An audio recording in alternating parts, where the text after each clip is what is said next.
of our government, it was a tremendous shock. As the Fifth Estate was first to report in 1984, the work that Dr. Ewen Cameron oversaw at his Montreal clinic was shocking. Now the story of Cameron's experiments and the victims' struggle for justice have been made into a riveting movie to be broadcast on CBC television this Sunday and Monday nights. For the victims of the sleep room, the horror has never really ended.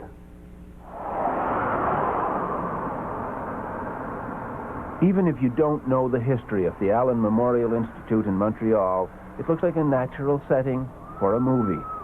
A horror movie, maybe. But then, the truth about what happened to hundreds of psychiatric patients there a long time ago is a horror story. Okay, so we're en route, guys. A piece of Leon. And now, it has become a movie. A dramatized account of a bleak chapter in the history of Canadian psychiatry, produced by a former Fifth Estate documentary maker, Bernard Zuckerman. Literally could not make change for $1. I've got it. The central character in the TV movie is a world-renowned psychiatrist at the Allan in the early 60s. His name was Dr. Ewen Cameron. Dr. Cameron. It's the classic story of good turning to evil in its most simplistic terms. I mean, Dr. Cameron started off as someone who was probably one of the most enlightened psychiatrists in the country. But then something happened. And whatever happened, suddenly here is this enlightened doctor, this noble doctor, who begins doing more and more and more bizarre experiments on his patients to the point where he is destroying the minds of hundreds of people. These are the days, and ours are the occasions. Inspired by the exuberant post-war optimism in technology, Cameron thought he'd achieved a major scientific breakthrough: how to repair a damaged human mind. The media rejoiced, even coined a phrase which would become a tragically silly oxymoron: beneficial brainwashing. Linda MacDonald was a young mother with 5 children under the age of 5 when she started feeling low. Her family doctor knew just the man to make her better. I was tired, I was depressed, my back was hurting.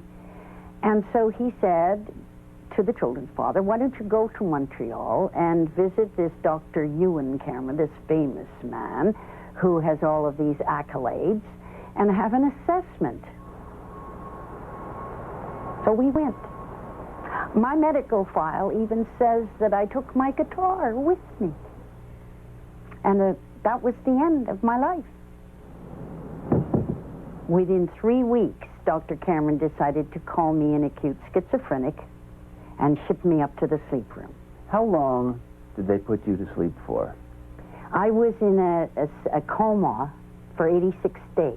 86 days of unbroken sleep. Yeah. Total comatose state. The theory was simple: erase a disturbed mind and start all over again. One of Dr. Cameron's colleagues at the time was Dr. Peter Roper. The aim, I think, really was to wipe out the patterns of thought and behavior which were detrimental to the patient, which were sick, and replace them with healthy patterns of thought and behavior. I think this may have been stimulated by the effects of the American prisoners of war in Korea, how they seem to have been brainwashed. And action. The movie, called The Sleep Room, dramatizes one technique for brainwashing: extreme sessions of electroshock therapy, massive jolts of electricity 3 or 4 times a day for weeks. According to her hospital records, Linda MacDonald had 100 of these treatments. She entered hospital for treatment of what we can now guess was postpartum depression. Her records show the results of shock and radical drug therapy. May 15th shows some confusion. June 3rd knows her name, but that's about all. June 11th doesn't know her name. I had to be toilet trained. I was a vegetable. I had no identity, I had no memory, I'd never existed in the world before. Like a baby. Just like a baby that has to be toilet trained. She eventually went home, her depression gone, and her entire previous life gone with it. And this is one of the twins. That was in '62 before I went to the Allan, and this is the same one, I think. I just look at the pictures and I know who that is, who they are, but I don't remember them as my children at all. I mean, I know that they came from my body, but there's no. That's all. I don't know, and that's because I was told that. So these are my children. Robert Logie was little more than a child himself when he was referred to Dr. Cameron. He was 18. He had a sore leg. His doctor thought it was all in his head and sent him to the Allan. Like Linda MacDonald, he went through a nightmare of shock therapy and drugs, including LSD. Well, I was given LSD about every second day and injected. And sometimes it was mixed with sodium amytal and other drugs. 88 part 1 on 1, take 2. Yep. Most of the drugs were experimental, but seemed suitable for brainwashing, or as Cameron preferred to call it, de-patterning. Then, during the long sleep, the patient would be forced to listen to subliminal messages that were supposed to print new, sometimes bizarre thoughts on his blank mind. I was aware of the speaker under my pillow. I was aware of the words.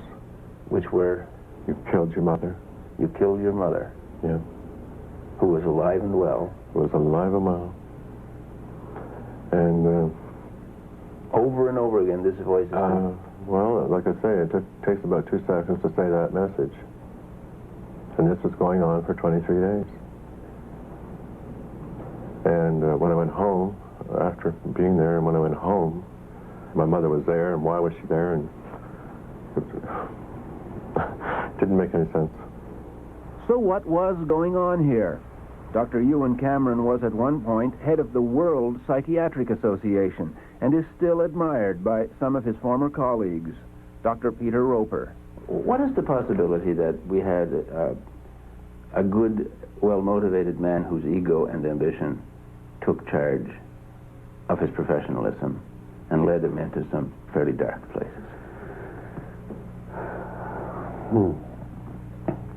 Well, I would put that chance as pretty slight. I think it's more likely that if he'd been around to defend himself when this story came out, we'd have a totally different picture of it. What would he say? Put yourself in his shoes. What would he say? I think he'd say, look, I treated these patients to the best of my ability.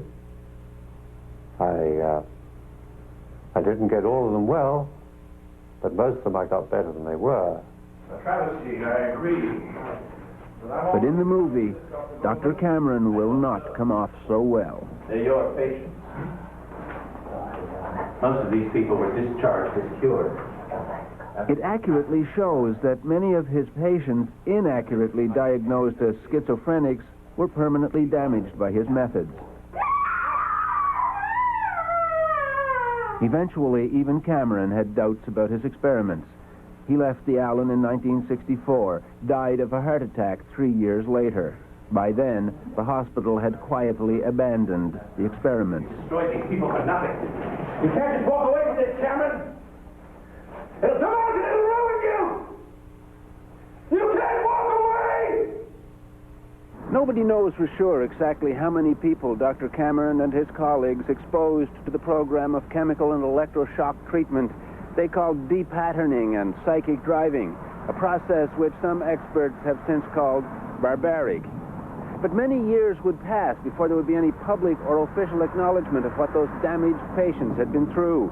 It would take a dramatic disclosure in the late 70s that the Allan Memorial had been part of a Cold War program of brainwashing experiments, paid for in part by the CIA. Hidden among its most sensitive files were CIA records documenting a project called MKUltra. Between 1957 and 1961, a CIA front funneled about $62,000 U.S. for brainwashing research by Dr. Ewen Cameron. The American media got the story first, but the Fifth Estate exposed the magnitude of the human tragedy. Experimental drugs, including LSD, were administered to human guinea pigs. The patients were never told that their treatment was part of a CIA experiment. I don't think we'll have radishes. One of those patients was Velma Orlico of Winnipeg. She'd been at the Allen in the late 50s for treatment of depression. She happened to be married to a member of Parliament, David Orlico of the NDP. She'd considered Dr. Cameron a near saint. Now she was being told she'd been betrayed by him. It was an awful feeling to realize when I found this out that the man whom I had thought cared about what happened to me didn't give a damn. I was a fly, just a fly. First, she felt hurt. Then she got angry and decided to sue one of the most powerful institutions in the world, the CIA. As a matter of fact, when she said she wanted to sue the CIA, I said, "You're crazy. How can a hick from Winnipeg sue the CIA?"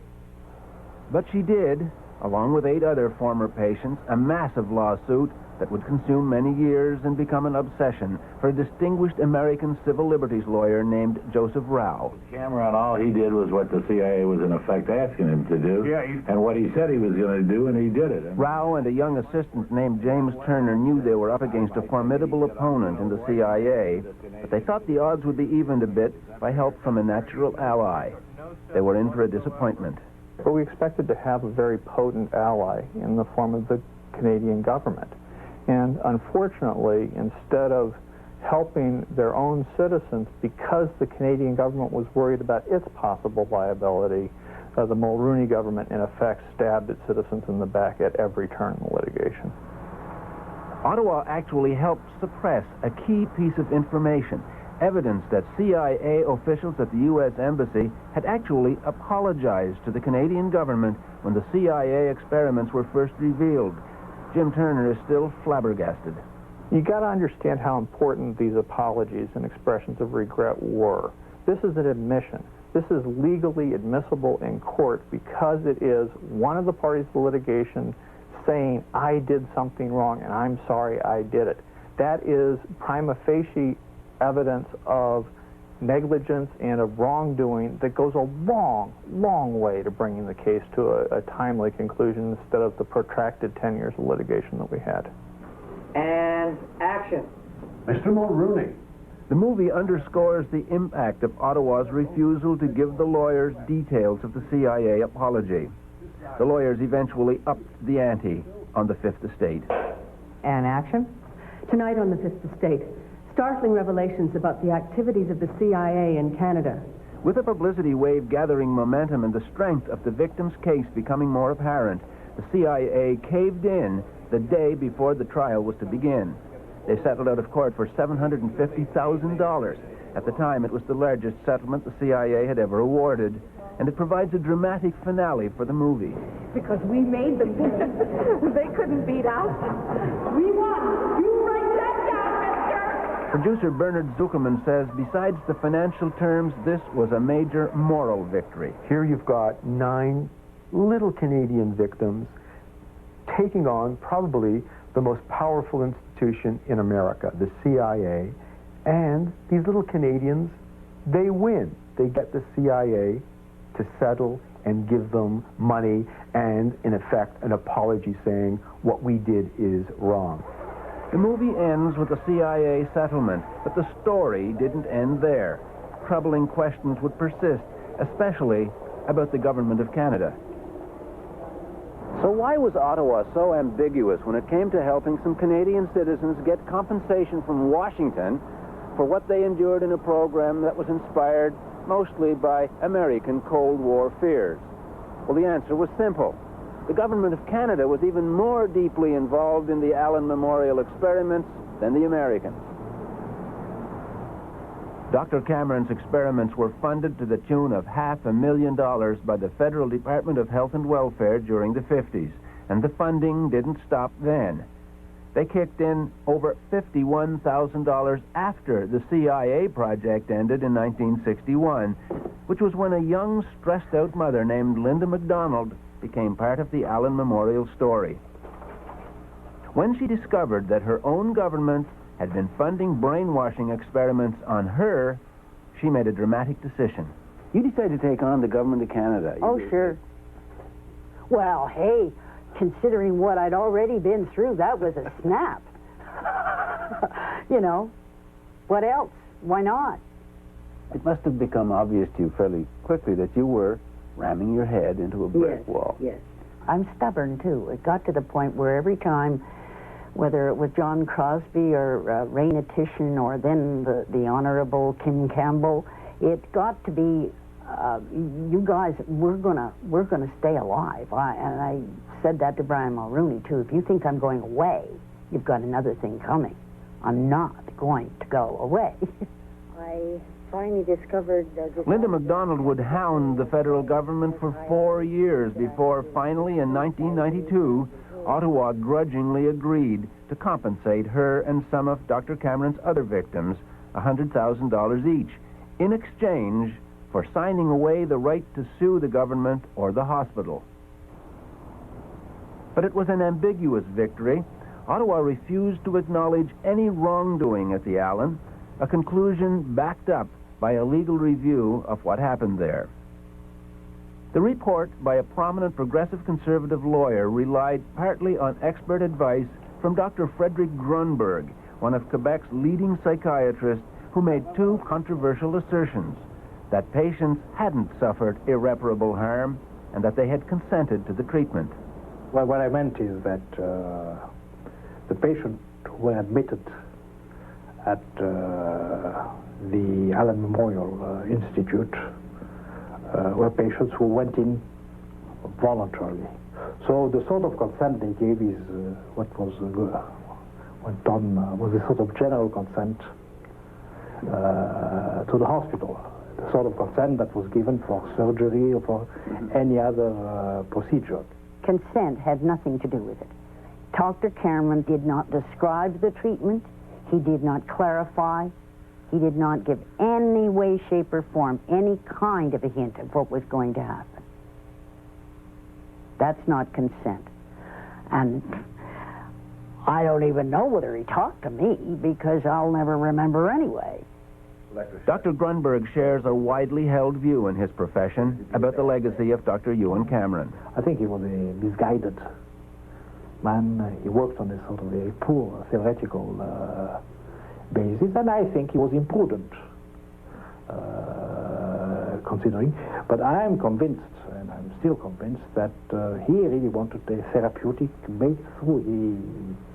He had this motivation that he was going to break this terrible condition. You seem to be saying the things that Cameron did were awful, but he meant well, so we'll forgive him. And the victims or the patients will have to live with the consequences. It's not a question of forgiving. As I say, the thing is, we put what he was doing in the perspective of his time.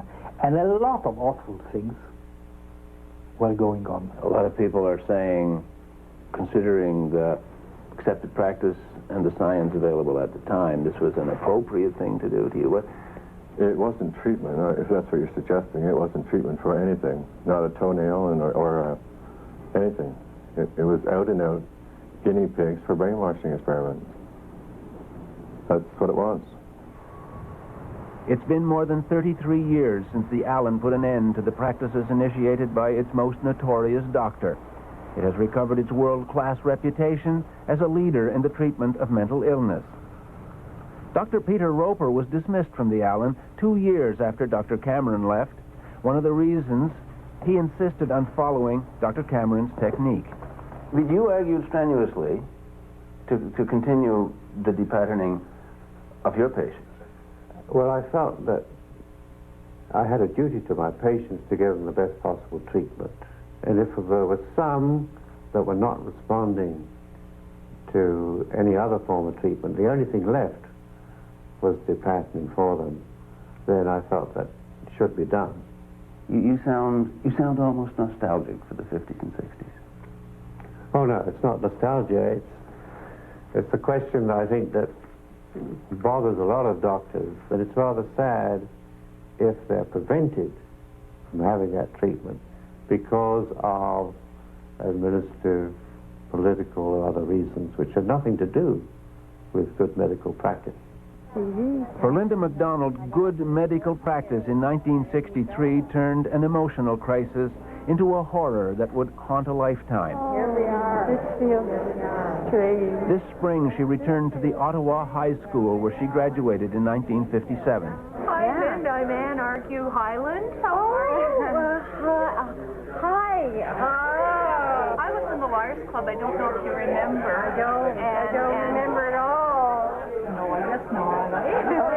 And all of these people, we knew all of these people. She has no memory of this place or those times, or even of who she was back then. Oh, there I am. Look at me. Did they call me Linda? Yeah. I am who I am today.